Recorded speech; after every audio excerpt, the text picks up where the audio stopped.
L'immeuble de rapport va te permettre d'aller beaucoup plus vite.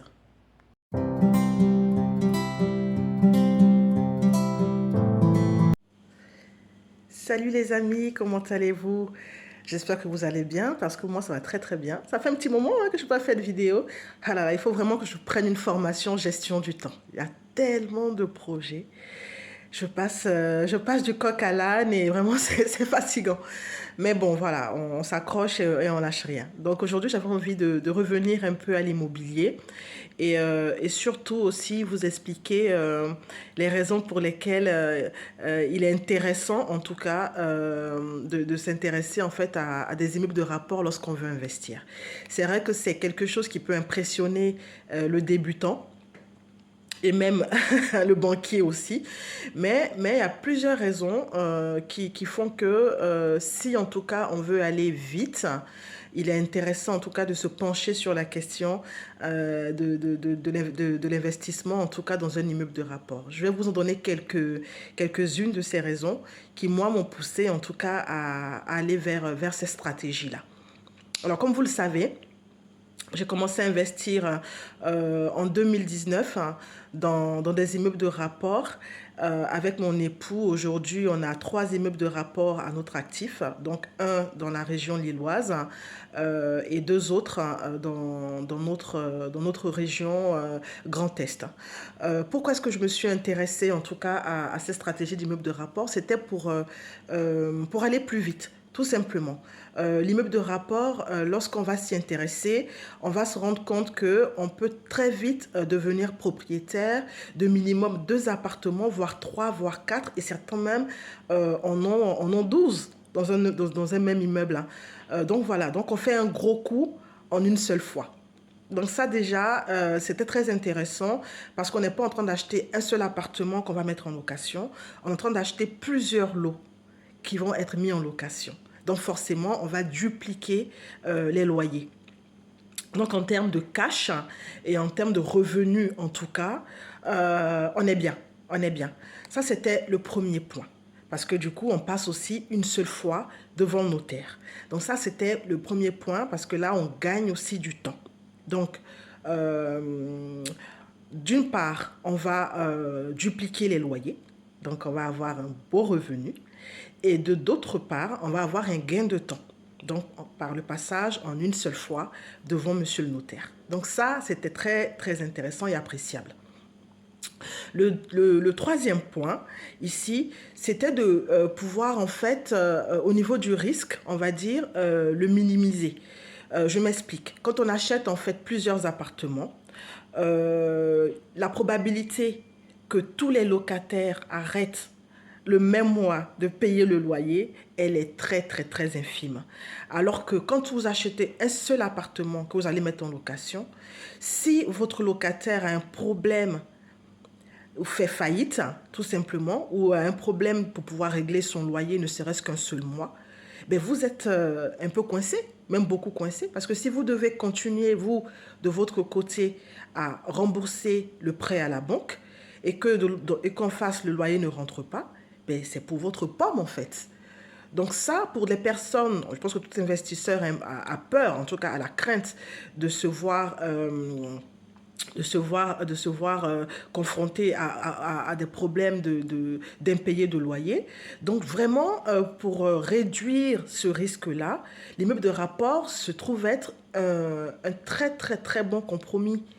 Parce que pour une personne qui a un immeuble avec 5 appartements, même si un seul des locataires, même 2, allez, soyons fous, même si 2 d'entre eux ne payent pas, ben les 3 autres feront face.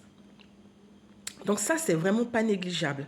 Donc ça, pour moi, c'était aussi un point très important. Donc ça, c'est le troisième point. Au niveau du quatrième point, on va se rendre compte quand on commence à vraiment s'intéresser à l'immobilier que lorsqu'on va acheter un seul appartement, le prix au mètre carré est parfois élevé sur un seul appartement. Mais lorsqu'on est sur un immeuble de rapport, on achète des grandes surfaces, pas mal de lots. Bon, ça peut être minimum, c'est minimum de toutes les façons de lots. Et on se rend compte on va sur le marché, quand vous allez commencer à regarder un peu, vous allez vous rendre compte que vous allez pouvoir avoir parfois des immeubles de rapport de 300 mètres carrés, des fois 400 mètres carrés, à des prix comme 200 000 euros. 190 000 euros, etc., etc. Donc, quand vous faites le rapport, en fait, on se rend compte que pour un immeuble de rapport, hein, on va être très, très souvent, en termes de prix au mètre carré, en dessous, parfois, d'un seul appartement. Donc, si je prends un exemple, si vous achetez un immeuble de rapport de 5 lots à 200 000 euros, faites le calcul. C'est qu'en fait, on se retrouve finalement avec un appartement qui vous saura coûter moins de 100 000 euros, 50 000 euros. Je n'ai pas ma calculatrice, je ne sais pas, je ne vais pas faire des calculs de tête, mais en tout cas, on est sur le coût, en tout cas par appartement, qui est très faible en fait. Donc ça, c'est très, très, très intéressant aussi. Donc ça aussi, c'est à prendre en compte. Donc voilà un peu, pour moi, c'était la quatrième raison. Et la cinquième raison, qui est un avantage, qui peut être aussi un inconvénient, c'est que qu'on est très peu, finalement, à acheter des immeubles de rapport.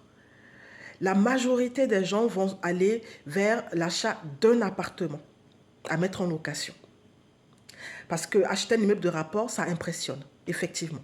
Donc, lorsqu'un investisseur va vouloir mettre sur le marché son immeuble de rapport, ben, il a conscience aussi que face à son offre, il n'y aura pas 10 millions, en tout cas, de demandeurs. Donc, il est plus apte aussi à faire des compromis pour pouvoir, en tout cas, vendre plus rapidement son bien. Ça, c'est un avantage quand on est positionné du côté de l'acheteur, hein.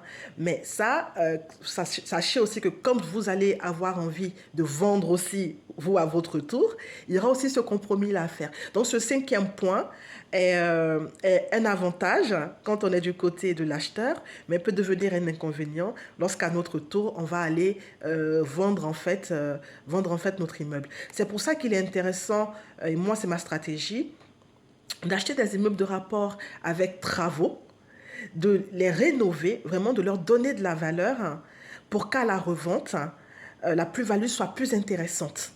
Voilà. Et que même s'il y a des compromis à faire, hein, ils ne soient pas non plus de l'ordre d'une décote de 20-30%. Voilà. Il faut vraiment garder ça en tête. Donc voilà un peu les raisons qui, pour moi, m'ont poussé en tout cas à aller vers l'immeuble de rapport. C'est vrai que ça impressionne, hein, mais le calcul est vite fait. Le calcul est vite fait et ça impressionne aussi les banquiers.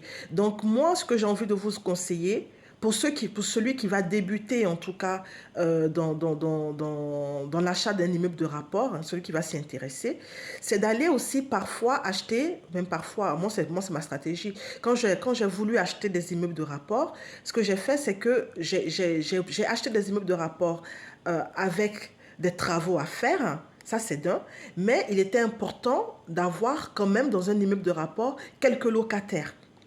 C'est-à-dire que si je prends l'exemple de ma dernière acquisition, l'immeuble de rapport de 9 appartements avait déjà 4 locataires quand j'ai acheté. Donc, je savais que j'allais pouvoir valoriser 5 appartements en les rénovant et voilà. Mais entre-temps, entre le moment de la visite et le moment de la signature, il y a eu des locations qui ont été faites. Donc, au final, quand on a acheté, il ne restait plus que 4 appartements à rénover. Mais certes, tout ça pour dire quoi? C'est que quand j'ai présenté en fait mon dossier au banquier, je lui ai dit, voilà, j'ai un immeuble de rapport qui m'intéresse avec 9 logements, mais j'ai déjà 4 appartements qui sont loués. Et avec les loyers déjà des 4 appartements, je fais face déjà aux mensualités. Donc ça rassurait le banquier. C'est-à-dire que le banquier s'est dit, bon, elle est en train d'aller sur un gros projet, parce que c'est un projet d'envergure, quand on commence à parler de 9 appartements, 12 appartements, etc., etc., c'est des projets qui sont importants. On n'est pas en train d'emprunter 100 000 euros, là, vous voyez. Donc, le banquier, pour qui vous suive dans votre projet, c'est de lui montrer que déjà, vous avez des locataires dans le bien. dans certains appartements. Donc, ça veut dire que c'est un secteur quand même qui attire aussi. Et que quand vous allez rénover et tout ça, vous allez pouvoir louer facilement. Mais le fait déjà d'avoir des locataires et qui, avec leur loyer, me permettaient de pouvoir faire face aux mensualités de prêt, ça a tout de suite rassuré. Donc, immeuble de rapport, certes, mais quand on débute et qu'on n'a pas encore fait ses preuves auprès du banquier, c'est bien de venir avec quelques logements déjà loués. Ça, c'est un peu le conseil aussi que je peux donner. Quitte après à faire des travaux pour les autres appartements que vous allez valoriser et louer du coup plus cher, il est intéressant en tout cas de montrer au banquier, et même pour vous, je pense que c'est rassurant aussi, que des appartements sont déjà loués et qu'une fois les travaux réalisés pour les autres, vous n'allez pas avoir de mal à les louer. Donc c'était ça un peu la vidéo pour vous parler un peu de ma façon de voir en ce qui concerne les investissements dans les immeubles de rapport. C'était très bon levier d'enrichissement. C'était très bon levier de cash. Donc, à ne surtout pas négliger. Il faut faire les choses bien. Donc, étude de marché. Voilà. Avant d'investir aussi, n'hésitez pas, comme je vous l'ai déjà expliqué dans les précédentes vidéos, de faire des annonces factices pour voir un peu si vous avez des appels, si vous avez des retours. Et après ça, les gars, on rigole pas. On visite, on fait des offres et puis on y va. L'immeuble de rapport, c'est un levier puissant en immobilier. Voilà, c'était la vidéo du jour. Pour ceux qui me découvrent, je m'appelle Heidi Kofi. Cette chaîne, c'est une chaîne dans laquelle on va parler d'investissement en immobilier locatif rentable. Voilà, très important. Ici, on n'est pas dans de la défiscalisation de type Pinel, du flot, etc. Ici, on achète, on valorise et le but, c'est de pouvoir générer du cash flow. Donc, si ma vidéo vous a plu, n'hésitez pas à liker, à la partager, à me laisser des commentaires dans la barre de commentaires en dessous. Et je vous dis à bientôt. Prenez soin de vous. Ciao les amis.